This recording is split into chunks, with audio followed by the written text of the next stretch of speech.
Acharya, they all get together and put all kinds of things in it.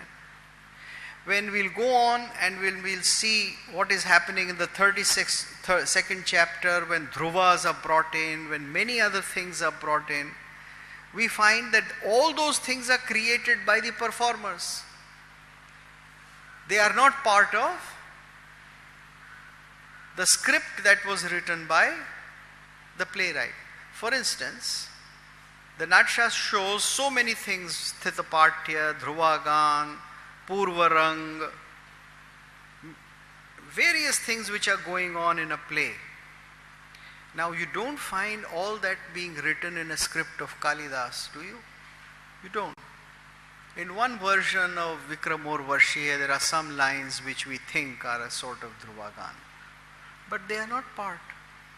So, the performance of theatre had so many things which were contributed to, created by others. The playwright wrote only a few things. And this is a tradition which developed only in Europe from the time of print culture. Look, I want to give you some information. When there was no printed word, when there was no printing press, you will write on manuscripts. Kalidas must have written the play and made a manuscript out of it. The manuscript got preserved, it got transmitted. Not many people could read the manuscript because manuscripts could not be circulated in thousands. When printing press was invented in Europe by Gutenberg, and when they started printing things, the Bible first of all and others, then the concept that this is my publication developed, and you put a copyright on it. You didn't want others to steal it. The whole idea that the author can control a medium and become the master of that book, this came with print culture, and it has now died out, because now you can take any book, put it on the net, and once it is on the net, it is in everybody's hands. So, authorship is part of development of a certain phase in technology. The question, what do you experience when you read a play? Shankuk says there can be no rasa, because rasa for him is in enacting, primarily in the work which is done, the anukarana rupa, which is anukaranatmakta, which is on the stage. So these are the people who emphasize performance. From 1950s onwards in Europe also, they developed a movement called the director's theatre. The director is the master. He would choose what he wants. So you could have works like Peter Brook's Mahabharata. He says, okay, I'll make whatever I want out of Mahabharata. I can have a Bhishma from Africa, and I can have an Arjuna from somewhere and all that. So I recreate, because it is my work. I make these characters, and I'm not going to stick exactly to the text as it is found in the older text. So these movements have a long history, they have an immense variety, different things have happened at different times. As if it's not as if these problems were not known. When we come to the discussion of Natya Dharmi and Lok Dharmi, then we'll go into some of these things. Because part of the discussion on Natya Dharmi and Lok Dharmi is exactly this, that what is a story?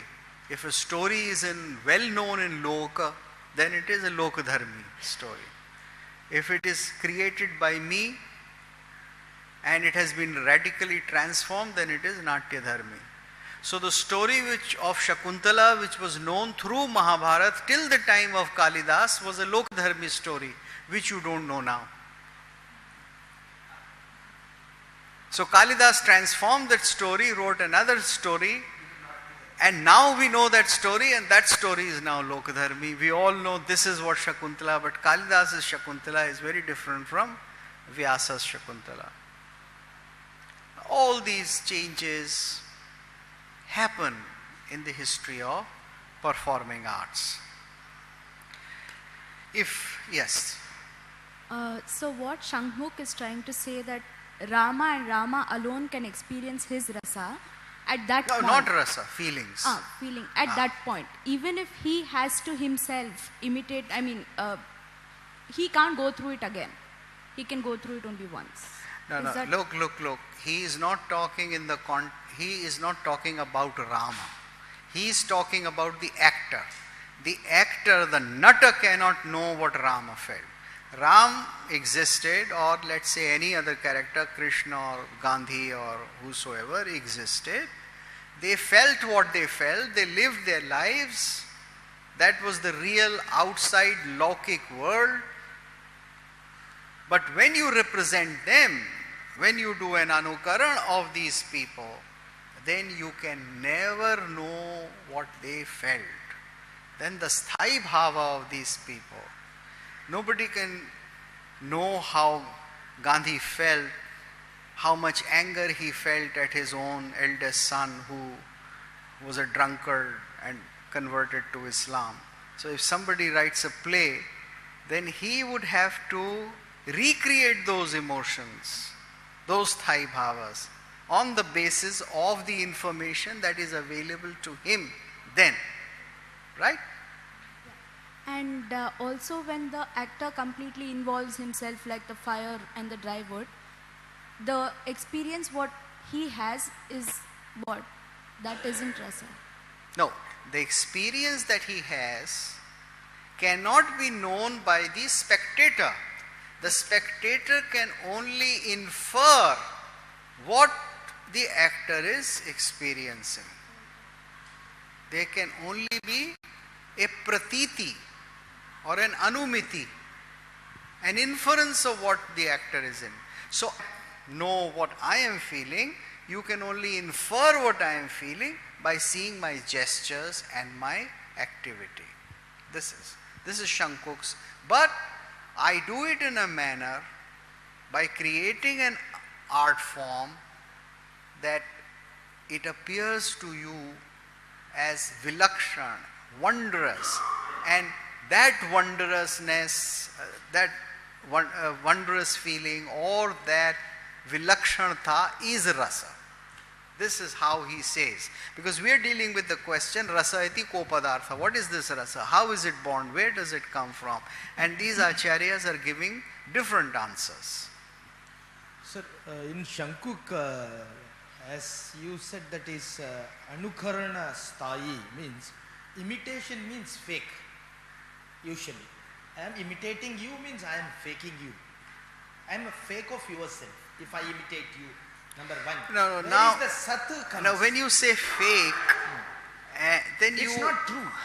Then, no, just a minute. Then don't put a value on it. You see, this is exactly the problem with all Puritan approaches to art. They'll say, no, ye to saab nakli hai, ye to bakwas hai, this causes moral degradation and all that kind of a thing. Let's say it is not what is experienced in the real world or in the material world.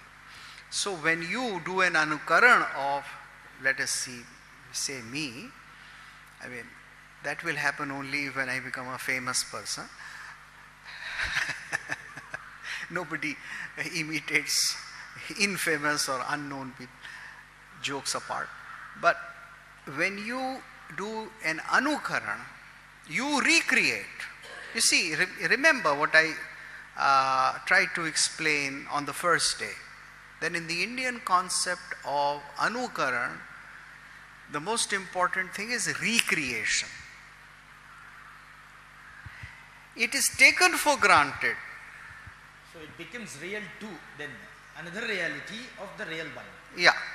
So in that way he is using the vilakshana pratiti, means he is giving another state Exactly. for this particular Exactly.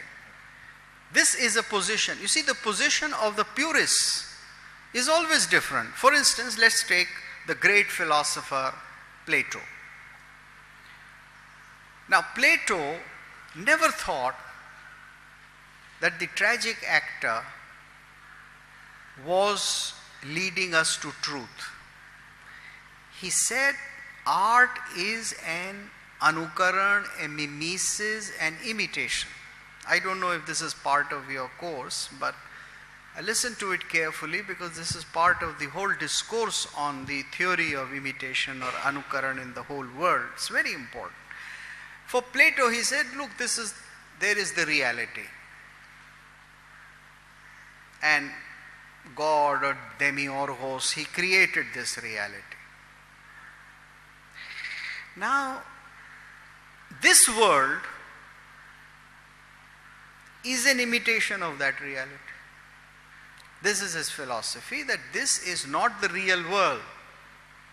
The real world is somewhere else, and this world is an imitation of that reality, because that is the perfect world and this is an imperfect world. The artist copies this world and creates another imitation. Therefore, the artist has created yet another copy which is far removed from reality. So, if you want to know the truth, then you have to go beyond this world in order to know the truth. And how can art, which is already a copy of the copy, tell you truth? Therefore, the artist is somebody who deceives. So, Plato has a position against art, just as the Christians had a position against art, because they said you are again taking a form which is not permitted to you. So for Plato also, it was leading people astray. But Plato's own disciple said, no, art gives us a knowledge of this world. So these are different approaches regarding the utility of art, or mimesis or anukarana. So in Shankuk there can be no anukarana. There can be no recreation of the original feeling. There can only be an anukarana. And because anukarana is so beautiful, it is vilakshan, it is rare, therefore it produces rasa. So for him, rasa is in anukarana, not in sthai bhava, but in the pratiyamana anukarana, or the pratiyamana sthai bhava. Bharaji, I mean, these are primarily philosophical analysis of the process of art. Yeah.